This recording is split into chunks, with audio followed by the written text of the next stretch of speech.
Thank you all for joining today's webinar. I'm just going to go ahead and get started and jump in, and then I will be sending out some of the information to your email. So if you want some of the stuff we talk about, I'll send a handout for that.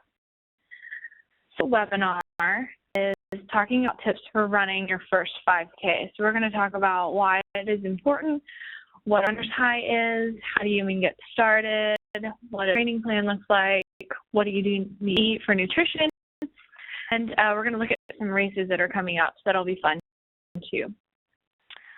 So to get started, I'm actually going to tell you a little bit about myself. I am a wellness coordinator for Baylor Scott and White Health, and personal trainer and weight loss specialist, and I love to run. So it's actually one of my favorite things to do. So I am one of those weird people that you hate. So here's some pictures from our favorite races. I have here, bottom left would be my marathon that I ran in San Antonio. It was fun. I just did the Dallas half, and that one was great. I also went to Brooklyn, ran a half there. That was a good one too. So not myself, I know that's not why you're here, but I was just going to explain that I really do like to run. The first thing I want to talk about is why run a 5K. So no runner, or you are a runner, then you know the thing you hate the most is to be called a jogger. I don't know why it is. I don't know why it's under our skin, but to be called a jogger is just not fun. You know, you get in and you sign up for a 5K and you run that 5K, you have that runner status. You get to call yourself a runner because you put in the time and hard work to become one. I think that's a really fun aspect about it. Another thing about 5Ks is they tend to be cheaper than a lot of other races. So the further distance you go and the bigger the race is, usually it is more expensive. So to the 5Ks, you have some better registration prices. So it's a penny saver for that. There's a lot of fun options with 5Ks. They have color runs, turkey trot, hot chocolate 5Ks. I mean, who doesn't like a 5K that when you finish they give you hot chocolate? So there's some great options, a lot of better social reasons why you'd want to run that race. So another reason why I think it's a good reason to have 5Ks under your belt and sign up for them is the achievable yet challenging goal. And what I mean by that is if someone who's going straight from the couch to running a 5K, it's challenging in itself just to get that going. And so training for that and getting yourself geared up for that to get to that distance is a challenging thing, and it makes you feel great when you achieve it. And then once you get there, you can continue to work to have faster time, and it can be very difficult if you want to just keep going. So there's elite runners that only focus on 5Ks, and I think that's a pretty neat thing. So it's not just for, people that are getting off their couch, but you can keep going and making it a challenging goal for yourself.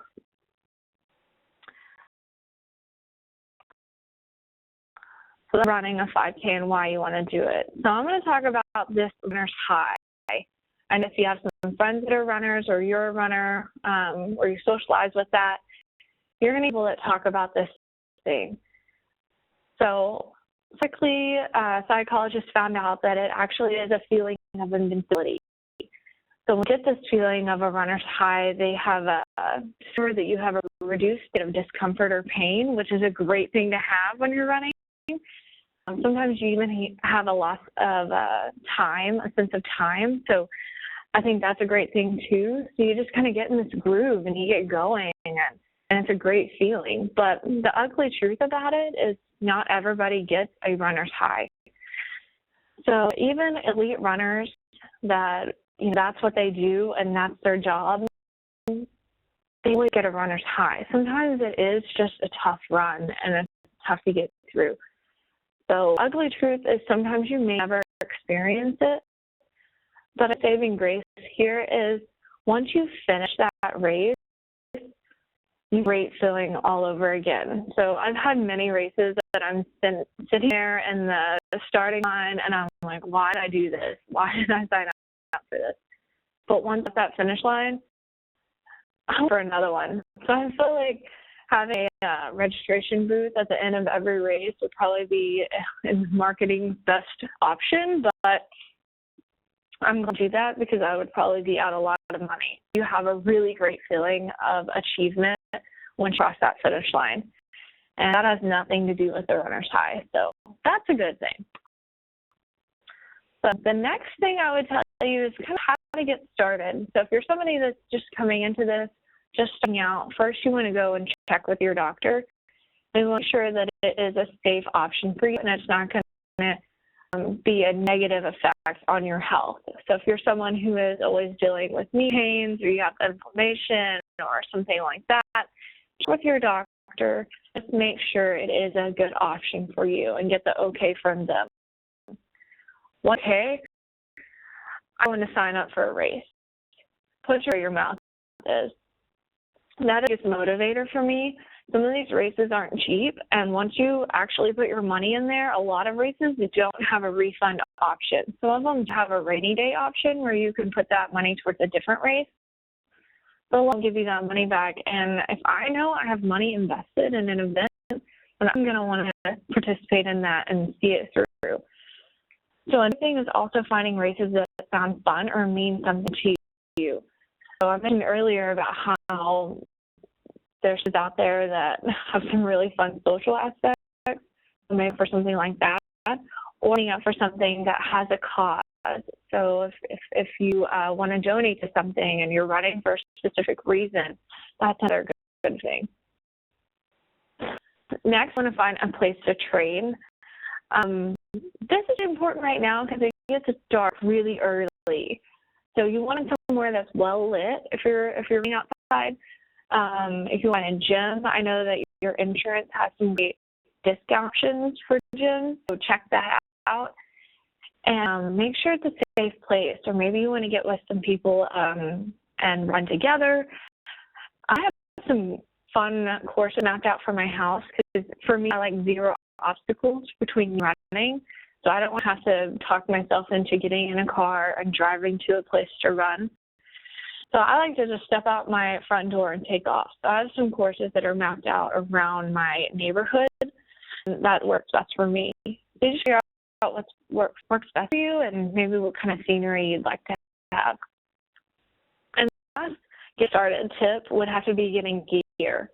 So you don't have to spend a fortune to become a runner, but you can really spend as much as you want. So running outfits, dry fit or moisture wickening fabric would be best. So it pulls moisture from your body and allows you to stay dry and stay warm. Vice versa, if you're running in the summertime, it pulls moisture away from you, so you again can stay cool. So one tip, if you do buy dry fit or any kind of technical fabric like that, if you throw it in the dryer, don't put a dryer sheet in there with it. So let those air dry because it actually gets into the fibers and it kind of affects the whole reason why you spent the big bucks in getting the dry fit shirt. So if you can, keep it from the dryer. And be the running shoes.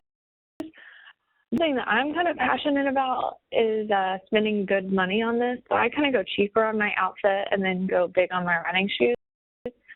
My father-in-law always says that good running shoes is cheaper than a knee replacement. If that's something that you're passionate about or you want to keep injury-free, I'd say get some good running shoes. And there's a lot of stores out there like Luke's Locker, Run On, that will actually up and tell you what kind of shoe you need. So if that's something you want to do, those are free options for you. So now you know how to get started in that. We're going to talk about what a training plan looks like. So I actually made this training plan, and it's for somebody who's going straight from couch to running a 5K. So this would mean someone who's just walking just a little bit, or maybe they're not doing any exercise at all. So it's an 8-week plan to get to that 5K. If you are somebody who enjoys mobile devices, there's a lot of apps out there that you can use. So here's a few that I've used in the past. I haven't used all of these, but I've used Nike Running. That one's kind of fun because after you're done with your running for that day, some kind of professional athlete comes on and it's like, hey, Tebow, great run today. So that's always fun. So these are kind of just little tech people if you like that. But if you like just the plan, I'm going to send this to everybody so you can have this and plan out. Again, this is an 8-week plan, so you can always change this to whatever fits your schedule. But you want to make it long enough for you to gradually increase so you don't have injuries. So next thing I'm going to go over is about fuel body during that run. So run, if you're going to have a meal before the run, it needs to be 3 to 4 hours before you can properly digest that. You don't want to be running that 5K and hear some slogging going around. It's never a fun thing. Definitely give yourself some time to digest. Now, if it is a snack you're having pre-run, it can be something that's like a simple sugar 30 to 60 minutes before. So that can be a banana, ham crackers, maybe some juice, something that will give you that energy that you need for that run. During run, so a lot of times people think they need to carry some sports drinks with them, or that goo, or the jelly beans that you always see as they sell at running stores and academy. This is something you won't need during a 5K. So if you ever are exercising for less than 45 minutes, you refuel your body than water. So water when needed at those stops, but you don't need to add in sports drinks or goo, something that your body won't digest in time to use for that 5K. And then within 15 to 60 minutes, you definitely want to be refueling yourself with fluid, water, carbs, proteins, electrolytes. Something that is really easy for runners is to overeat after a run. So you overcompensate what you've actually used. Just know that your body is not burning up, a buffet's worth of food, but you do need some sort of snack, maybe banana with some butter, get some protein there, and drink some water, and maybe add some electrolytes in there if you need to hydrate. So, and all of this information as well to everybody in a flyer. Started. This is the kind of fun part. I really looked up some races that are coming up that could be fun in your area. So in Colleyville, the Lions Club is having a run to benefit vets with eyesight problems and to get them seeing eye dogs. So that's a really fun reason to run, and that's on June 4th. That's a great timeline for you to get going and getting down, and maybe we'll see some get past all our crazy cold weather and then get to some great weather. So right now it's pretty nice. So some fun social runs. There's a color run in Dallas, there's a glow run in Southlake, and there's a wine run in Grapevine. So if those interest you, I've done a color run before. That it's not tea, but it was fun socially to get all my friends together, and we all did it together.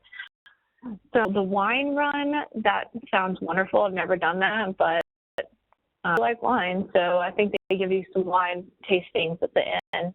And glow run is actually you with glow sticks, and I think they do throw like glow bubbles at you. So just know in the color run and glow run, those are ones you want to wear either the shirt they give you or something that you don't really care too much about because it does get dirty. And I found some cool destination races. As I said before, last year I went to Brooklyn and made a trip out of it for a race. This is a trend starting right now, and they call them racecations. So that was kind of fun. I booked my race in Brooklyn and flew out there with my husband, and we spent the night in Brooklyn. I had my race, and then we stayed 3 more nights in Manhattan, and it was a blast. And I definitely encourage anybody and everybody to do this at least once because it makes the trip even more fun because you've worked hard for it.